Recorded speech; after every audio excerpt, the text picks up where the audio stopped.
Hello friends, I already discussed chemical reaction, chemical equation, types of reaction already.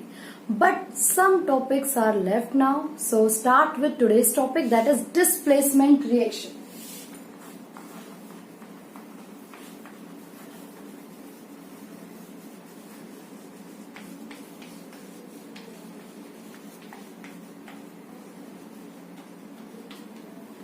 And displacement reaction, more reactive element replace less reactive element from compound.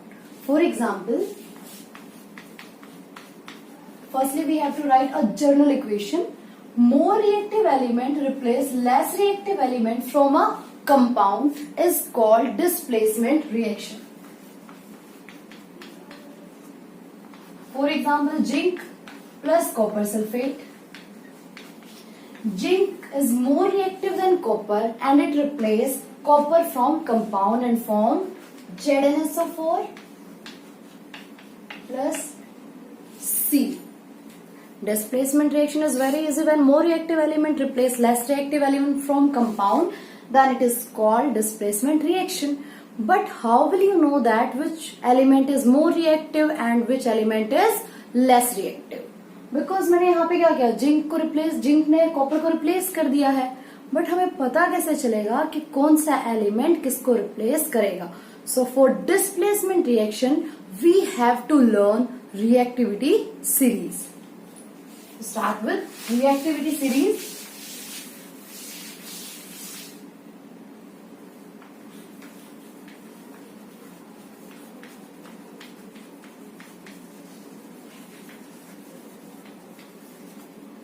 And reactivity series, a simple trick for learning this reactivity series is, firstly I have to write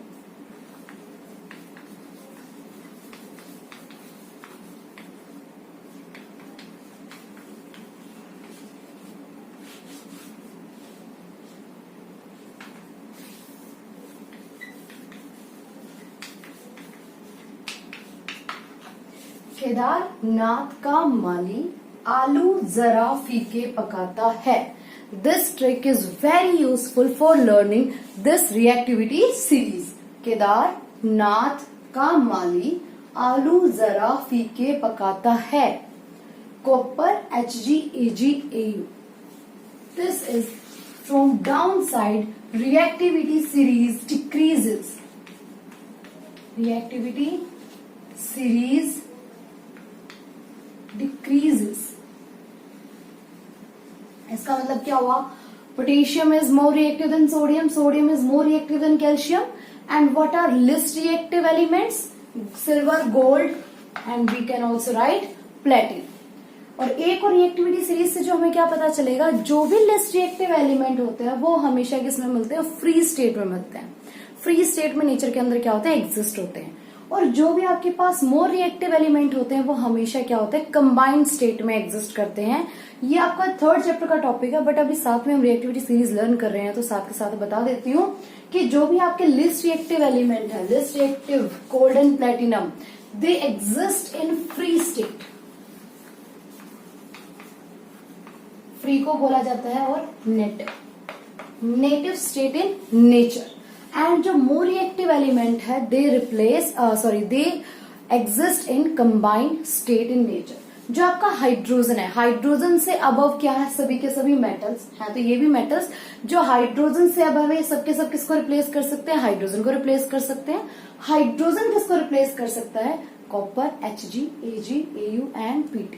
so start I right one question. For example,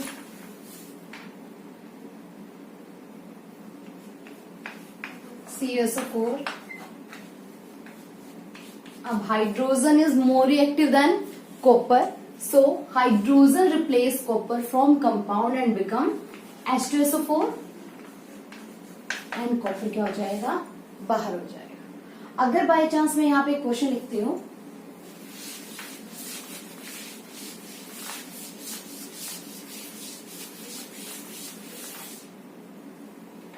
copper plus FeSO4. copper is less reactive than iron, so it can't replace iron.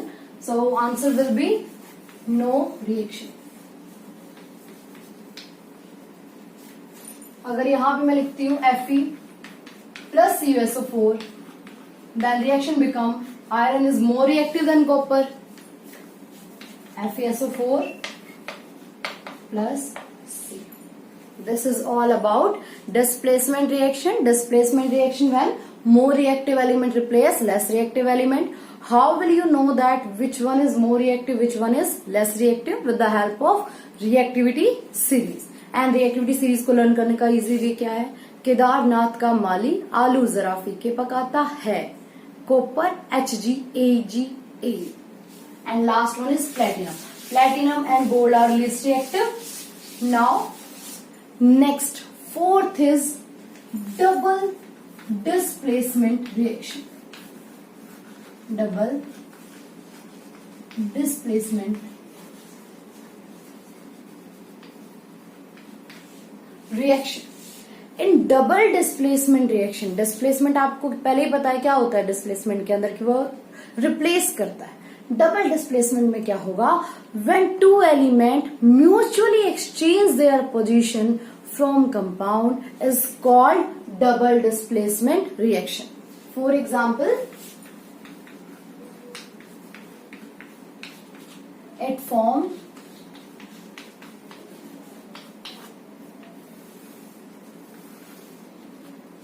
अगर आपके पास क्या हो जाएगा, second,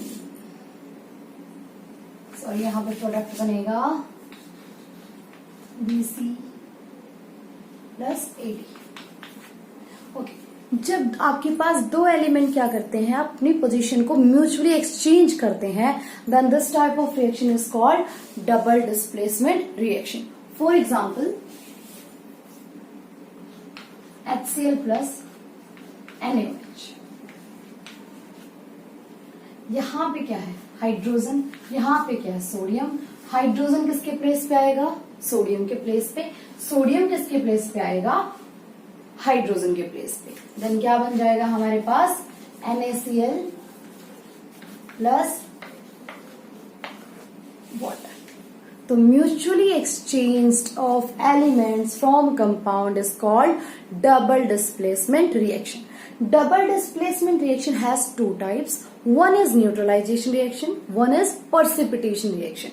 अगर मैं बात करती हूँ न्यूट्रलाइजेशन रिएक्शन की, तो न्यूट्रलाइजेशन का मतलब क्या होता है? न्यूट्रल मतलब where acid and base react together, they form salt and water. तो जिस भी आपको किसी भी रिएक्शन में अगर आपको पता है कि डबल डिस्प्लेसमेंट रिएक्शन और आपसे टाइप पूछा जाता है, तो एसिड और बेस चेक कर लो. अगर रिएक्शन के अंदर दोनों एसिड और बेस है, for example HCl is also acid, NaOH is base, अगर वो क्या बना रहे हैं? वाटर की फॉर्मेशन कर रहे हैं और साथ में कोई सॉल्ट है, इसका मतलब वो कौन सी रिएक्शन हो जाएगी? Neutralisation reaction. तो this is the example of neutralisation reaction. In neutralisation reaction का मतलब क्या है?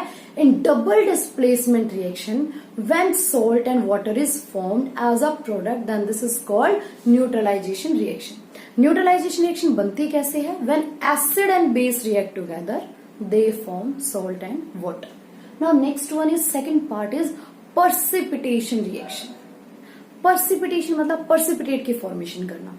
अगर डबल डिस्प्लेसमेंट रिएक्शन के अंदर जो प्रोडक्ट फॉर्म होते हैं और एक प्रोडक्ट क्या है वाटर के अंदर इनसॉल्युबल है, that insoluble product form precipitate, therefore the reaction is called precipitation reaction. Again मैं आपको रिपीट कर रही हूँ, precipitation reaction क्या होता है? precipitation reaction में है in double displacement reaction when one product is insoluble in water and form precipitate, then it is called precipitation reaction. For example, Na2SO4 plus BaCl. अब फिर से वही म्यूचुअली एक्सचेंज, Na किसकी जगह पे जाएगा? Ba की, और Ba किसकी जगह आएगा? Na की. अब जब हम इसको रिप्लेस करके जाते हैं तो हमें वैलेंसी को भी कंप्लीट करना होता है. कैसे? Ba जब SO4 के पास आया, Ba वैलेंसी कितनी है? 2. सल्फेट वैलेंसी कितनी है? 2. So your formula become BaSO4. साथ में क्लोरीन वैलेंसी 1, सोडियम यहां पे जाता है, sodium valency is 1, formula become NaCl। And you know very well कि हमारे पास अगर दो प्रोडक्ट बने हैं, सोडियम क्लोराइड क्या होता है, सोल्ट होता है, सोल्ट क्या होता है, वाटर के अंदर सोल्यूबल होता है, तो दूसरा प्रोडक्ट क्या बचा, BaSO4। और जो BaSO4 होता है वो क्या होता है, इनसॉल्युबल होता है, और इनसॉल्युबल है तो क्या फॉर्म करेगा, precipitate की फॉर्मेशन करेगा। अगर precipitation की फॉर्मेशन करता है then this reaction is called precipitation reaction। ये व्हाइट कलर के precipitate फॉर्म करता है, white. Okay, now double displacement is completed. I repeat once again, double displacement means mutual exchange of elements in compound is called double displacement reaction. Double displacement reaction has two types. One is neutralization, one is precipitation. When salt and water is formed, then called neutralization. And when one insoluble product is formed and it form precipitate, then it is called precipitation reaction. All four basic reactions are completed now, and now last one is your redox reaction.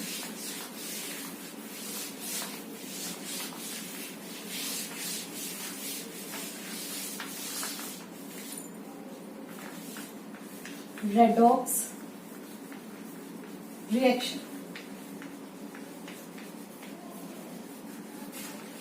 Redox बना कैसे है,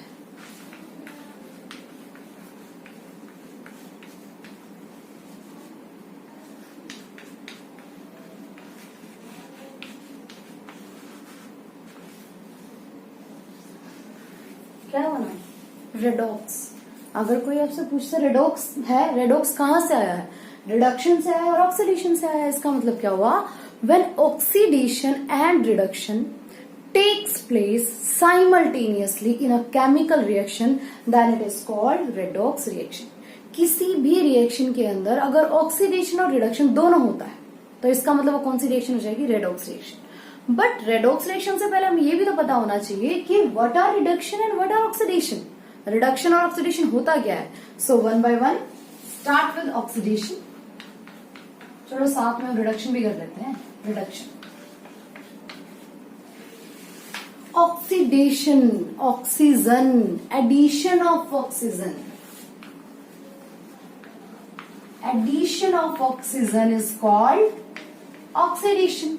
अगर हम oxidation की बात करते हैं, oxygen को ऐड कर रहे हैं, तो रिडक्शन उसका क्या हो जाएगा, रिवर्स हो जाएगा।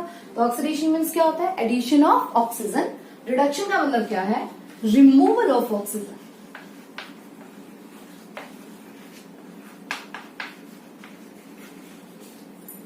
नाउ नेक्स्ट वन, ऑक्सीडेशन में क्या हो जाएगा, removal of hydrogen.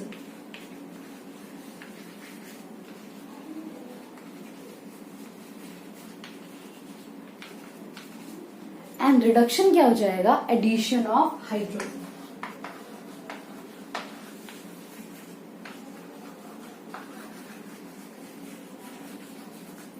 Third one, increase in oxidation number. Increase in oxidation number or oxidation state. Decrease in oxidation number and oxidation state. Last one, oxidation meaning loss of electron. Reduction meaning gain of electron.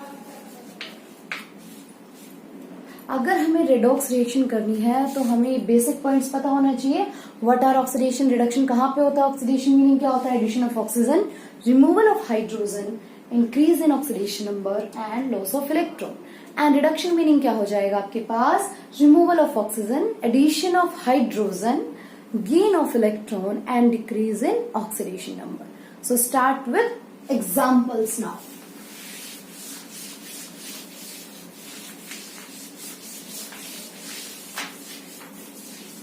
चलो एक simple example अगर हम ले लेते हैं।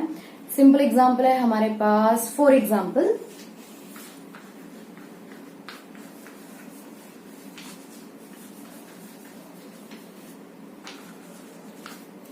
यहां पे magnesium था, but if you check magnesium in product, इसके पास क्या हो चुका है, ऑक्सीजन आ गया है। तो अगर ऑक्सीजन आ गया इसका मतलब क्या हुआ, इसका ऑक्सीडेशन हुआ है।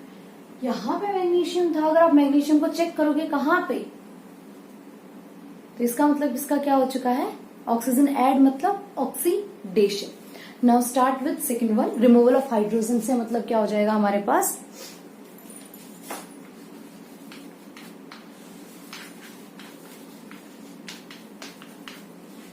यहां पे आयोडीन के साथ क्या है, हाइड्रोजन है, बट इन प्रोडक्ट आयोडीन के साथ हाइड्रोजन नहीं है।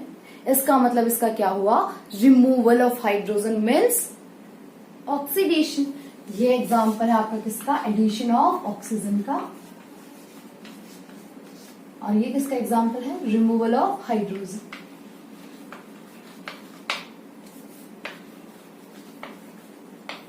ओके, अगर आपके पास लॉस ऑफ इलेक्ट्रॉन और गेन ऑफ इलेक्ट्रॉन समझना है तो आपको चैप्टर 3 को पहले अच्छे से पढ़ना पड़ेगा। तो फिर भी मैं आपको एक छोटा सा एग्जांपल करवा देती हूँ लॉस ऑफ इलेक्ट्रॉन की टर्म में। लॉस ऑफ इलेक्ट्रॉन, इसके टर्म में एक एग्जांपल है सोडियम। लॉस हमें दिखाना होता है एरो के बाद। यहां पे सोडियम का कॉन्फ़िगरेशन कितना था, 281। जैसे ही सोडियम से एक इलेक्ट्रॉन निकलता है बाहर तो इसका कॉन्फ़िगरेशन हो जाएगा 2। तो इलेक्ट्रॉन का लॉस हो रहा है, इसका मतलब इसका क्या हो गया, oxidation. Now next one is, अगर हम बात करते हैं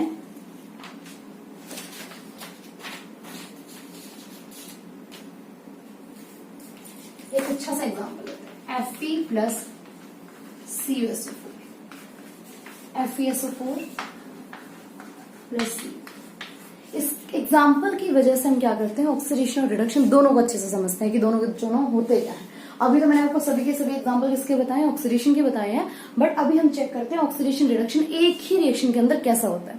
सबसे पहले एक चीज माइंड में रखो, जो भी एलिमेंट, कोई भी एलिमेंट अगर अपनी एलिमेंटल फॉर्म में है या कोई भी गैस मोलिकुलर फॉर्म में है, उनकी ऑक्सीडेशन स्टेट हमेशा क्या होती है, 0 होती है। ऑक्सीडेशन स्टेट क्या हो जाएगा, जो भी आपकी वैलेंसीज वगैरह हैं, मेटल है तो उसकी वैलेंसी को आप क्या करोगे, उसका चार्ज बना दोगे, और किस में चार्ज आएगा, पॉजिटिव चार्ज। नॉन मेटल है तो जो उनकी वैलेंसी हो क्या बन जाएगी, नेगेटिव चार्ज। तो अगर जो भी एलिमेंट अपनी एलिमेंटल फॉर्म में और जो भी गैस अपनी मोलिकुलर फॉर्म में है, they all have 0 oxidation state. तो हम बात करते हैं यहाँ पे आयरन की। आयरन किस फॉर्म में है, एलिमेंटल फॉर्म में है, क्या हो जाएगा इसकी oxidation state 0।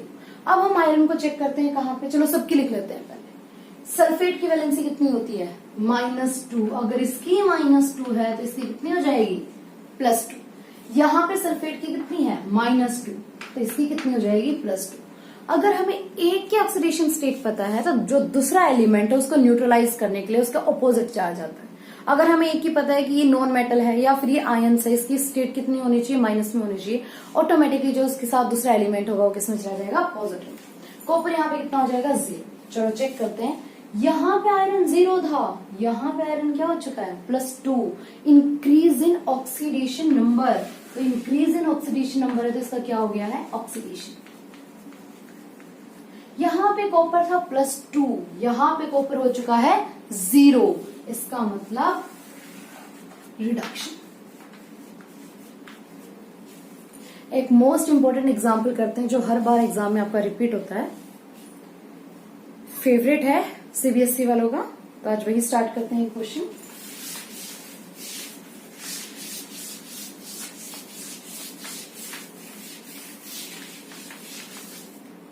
Now question is H2O plus CO, H2O plus CO।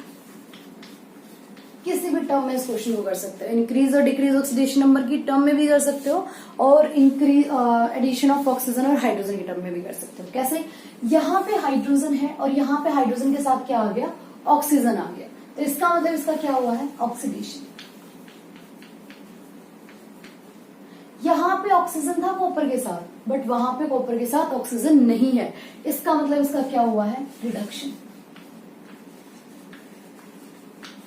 Okay, so it's all about oxidation and reduction. Now next topic is oxidizing agent and reducing agent. Oxidising agent का मतलब, जैसे कि एलआईसी एजेंट होते हैं, LIC agent कौन होते हैं, जो एलआईसी देते हैं, सबकी एलआईसी पॉलिसी करवाते हैं, उनको हम क्या बोलते हैं, एलआईसी एजेंट। सेम ऐसे ही जो ऑक्सीडेशन करवाते हैं उनको बोला जाता है ऑक्सीडाइजिंग एजेंट। एंड जो रिडक्शन करवाते हैं उनको क्या बोला जाता है, रिड्यूसिंग एजेंट। जैसे कि यहाँ पे H2 था, H2 में क्या हुआ, ऑक्सीडेशन हो गया है, बट इस H2 की वजह से इसका क्या हो चुका है, रिडक्शन हो गया है। तो जो क्या करते हैं आपका, जो दूसरों खुद तो ऑक्सीडाइज हो जाए, और सॉरी थोड़ा सा आपको ज्यादा कंफ्यूज ना हो, सिंपल वे में लर्न करो ऑक्सीडाइजिंग एजेंट और reducing agent. The substance which cause oxidation are called oxidizing agent and the substance which cause reduction are called reducing agent। तो निकालने का तरीका क्या, बहुत इजी है। जैसे अगर मैं यहाँ पे क्वेश्चन लिखती हूँ कि ऑक्सीडाइज सब्सटेंस कौन सा है, रिड्यूस सब्सटेंस, एक ही क्वेश्चन के अंदर कंप्लीट समझा देते हैं। देन ऑक्सीडाइजिंग एजेंट,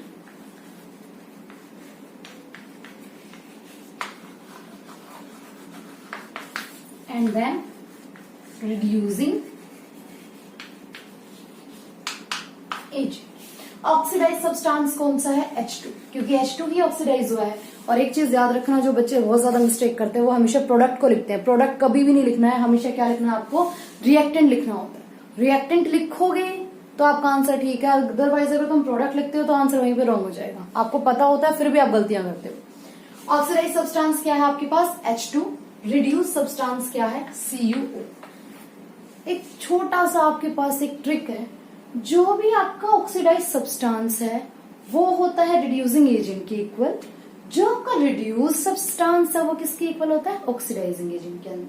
तो ऑक्सीडाइज सब्सटेंस क्या है, H2, तो ये काम किसका करेगा, रिड्यूसिंग एजेंट का। और जो आपके पास रिड्यूस सब्सटेंस है CuO, वो किसका काम करेगा, ऑक्सीडाइजिंग एजेंट का। Now all reactions are completed now. Two small topics, that is corrosion and rancidity left now. Corrosion you have to completely learn in your chapter 3, but एक थोड़ा सा आपको बता देती हूँ what is corrosion। Corrosion का मतलब होता है deterioration on surface of metal। किसी भी मेटल के सरफेस खराब होना, किसकी प्रेजेंस में, मॉइस्चर की प्रेजेंस में। मॉइस्चर में होता क्या है, water and oxygen. Water and oxygen की प्रेजेंस में अगर कोई मेटल सरफेस खराब होता है then it is called corrosion. अगर आयरन पे अगर कोई, जैसे आयरन के ऊपर एक ब्राउन कलर की लेयर लग जाती है तो हम उसे क्या बोलते हैं, जंग लग चुका है, तो इन इंग्लिश क्या बोलेंगे, रस्टिंग। तो हमने आयरन के लिए एक पर्टिकुलर वर्ड दे दिया रस्टिंग। जो अदर मेटल्स हैं उनके लिए एक सिंपल वर्ड आएगा कोरोजन। मेटल सरफेस का खराब होना is called corrosion. Deterioration of surface of metal in presence of oxygen and water is called corrosion. Okay, now last one is rancidity. Rancidity भी क्या है, कोरोजन की तरह है। कोरोजन कहाँ लगता है, मेटल्स पे लगता है। रेंसिडिटी कहाँ होती है, फैट्स एंड ऑयल पे। अगर आपने काफी बार अगर नोटिस किया हो तो क्या हो जाता है आपका, कि किसी घी के अंदर से स्मेल आ रही है या फिर आपको चिप्स की स्मेल आती है, तो आपकी जो स्मेल आती है ना, ये unpleasant smell from fats and oil is called rancidity. जो भी ये अनप्लीजेंट स्मेल आती है, कहाँ से आती है, फैट्स और ऑयल से आती है, उसको क्या बोला जाता है, रेंसिडिटी। मेटल सरफेस का खराब होना क्या होता है, कोरोजन। कोरोजन को कैसे प्रिवेंट करोगे, all are you learn in your chapter 3। Rancidity के लिए बताती हूँ। रेंसिडिटी को क्या करना है, प्रिवेंट करने के लिए you have to add antioxidant. Antioxidant को ऐड करोगे किसके अंदर, रेंसिडिटी को प्रिवेंट करने के लिए। एक आपका स्पेशल एग्जांपल आता है आपके अंदर कि जो चिप्स वगैरह होते हैं, कौन सी गैस उसके अंदर क्या की जाती है, पैक के दौरान आपको उसमें गैस डाली जाती है। The gas is called nitrogen gas. Nitrogen gas is used for flushing chips when they package. तो आपका नाइट्रोजन गैस यूज होता है चिप्स वगैरह के पैकेट में। जो आप बोलते हो 5 रुपए के पैकेट में 3 चिप्स आए हैं, तो वो जो बाकी की जो गैस भरी होती है, जो हवा भरी होती है, वो क्या होती है, आपकी नाइट्रोजन गैस है। नाइट्रोजन गैस का काम क्या होता है, प्रिवेंट करना। किससे प्रिवेंट करना, रेंसिडिटी से प्रिवेंट करना। एंड अगर आपके पास सिंपल वर्ड आता है, नाइट्रोजन नहीं पूछा जाता, सिंपली आपसे ये पूछा जाता है कि क्या ऐड करते हैं रेंसिडिटी को प्रिवेंट करने के लिए, then your answer will be antioxidant. Now chapter 1 of class 10 is completed. If you have any query, any question, then write down in comment. Thank you.